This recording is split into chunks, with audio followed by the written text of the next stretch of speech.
Good morning. This is the return video. We got Shadow Girl. She's good. We got the Sublime Morning. Won't somebody let me off of this reef? And I got off the reef. The reef was horror. Now, I switched it over to comedy. I don't know why. I feel like this is the first Adam Sandler movie that I've got on here. And it's kind of a weird choice for me. You think I would have picked one of the 90s ones? I think this one was the early 2000s. So I don't think he was doing his best work at that time.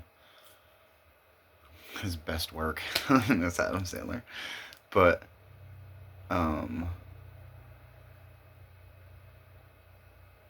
I think I remember this being what I thought was his best, 2000s movie. I'll have to run through them all and we'll see. And go from there. So, the first thing that I noticed when I turned on The Longest Yard is it's very color saturated. Like, very vibrant with the colors. So I don't know if that's like an editing trick or something, but a certain kind of camera that they use. I don't really know. But I noticed it like right away just because I've been trying to notice things about movies as I start into it. And the first thing I noticed in this one was that it was quite like colorful, which was cool. It's got a big overblown like car chase to start it.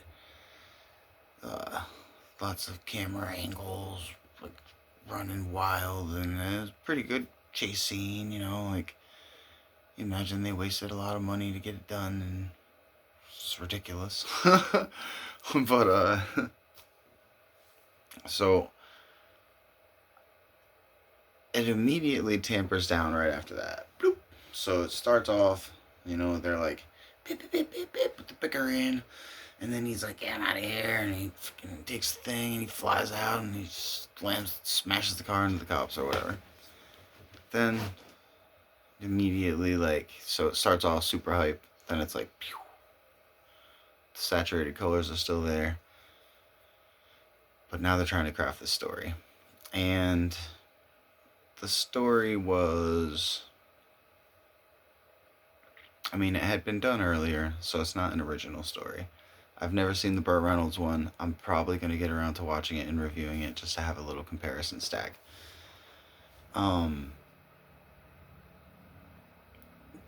thing I remember, loving about this movie when I was a kid was that the cast was so stacked up with people and everyone was awesome. Now, when I watched it this time, as I look back on it today, I think the cast was mostly forgettable, honestly. I don't think that most of the dudes shined through all that great. Terry Crews is probably my favorite. Terry Crews is, if you don't know Terry Crews, I don't know what to tell you, but he's one of the naturally funniest actors that I think any of us have ever seen, and I think that he's underappreciated.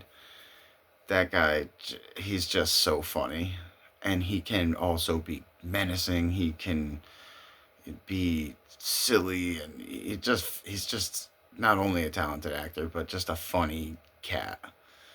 So I loved him in this. I liked William Fichtner in this. He played the lead guard that kind of didn't want to cheat and learned his lesson over time. If you don't know that guy, everything he's in, he's awesome, man. He's just one of those, I guess they call him character actors, because maybe a lot of people don't really know his name, but he plays, maybe not that wide of a variety of characters, but he is excellent in everything that I've ever seen him in, and I thought he was also a standout here. Nelly, unsurprisingly to me, because that's another thing. Nelly is a talented guy. He's he can sing, he can rap, he can dance, he can act, he's funny, he's athletic. The dude just has a lot of talent. And so I thought he was probably the best acting job in this movie, which is funny because he's a rapper jumping into this world of actors and whatever. But he actually had like a believable arc. He has a, you know, his character development was satisfying. He basically was the star of the film for me. I thought this was one of the weaker turnouts by Adam Sandler, as I remember thinking that this was one of the best 2000s movies of his when I would watch those. I don't remember how many I watched, but I remember, like, I think Little Nicky was 2000s, and I just like thought it was better than the stuff he was doing at that time. Maybe 50 First Dates or something. So I'll have to get around to watching all these movies, and I'm hoping this is not the best of them, because while it's a decent movie, it's not really a good vehicle for Adam Sandler, I don't think. Um, I liked Stone Cold Steve Austin in this thing. So now, Stone Cold Steve Austin, when I was a young kid, I watched wrestling. Um, I probably gave it up in the late 80s or whatever, 10, 11, whatever. So when I was 10, 11, I started playing more basketball and just got into different things in the life, and I stopped watching wrestling. But when Stone Cold Steve Austin came into it, I remember being at a lot of people's houses and people had it on again. I had to be hanging out with my buddies and they'd be watching Raw or whatever. And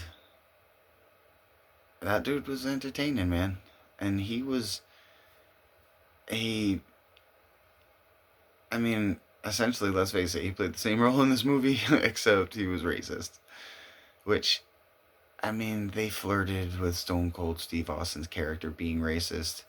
He never outright said it or anything like that, and I don't think but they, he'd be calling Booker T boy or whatever. So it's like, they always flirted with him being like that, so it's like not too far of a step of a character away. But he was believable in his role. The rest of everyone was forgettable for me, except for Nicholas Turturro. Now, Nicholas Turturro, if you don't know, is the brother of John Turturro, who I think is an underappreciated actor as well. We'll get into some of his stuff later on. Nicholas Turturro is the little guy who keeps trying to convince everyone he's not gay when he's definitely gay. And for some reason, that character was just. They tried to make the movie kind of serious. The game itself was overblown and ridiculous. But they kind of tried to make it like a serious-ish type film. There was like the funny characters, but he was the actual comic break relief because he just has a funny face. He just makes funny faces, and his look of incredulity when he's like, "What?"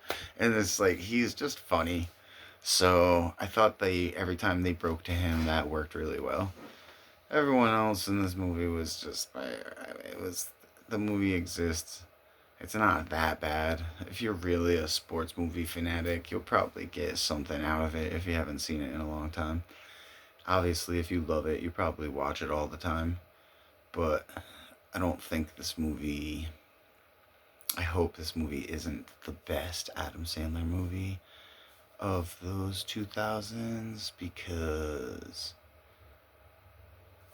while it was a decent movie, it's just not that much more than decent. I give it a 6. And I bid you fond adieu. Have a wonderful day.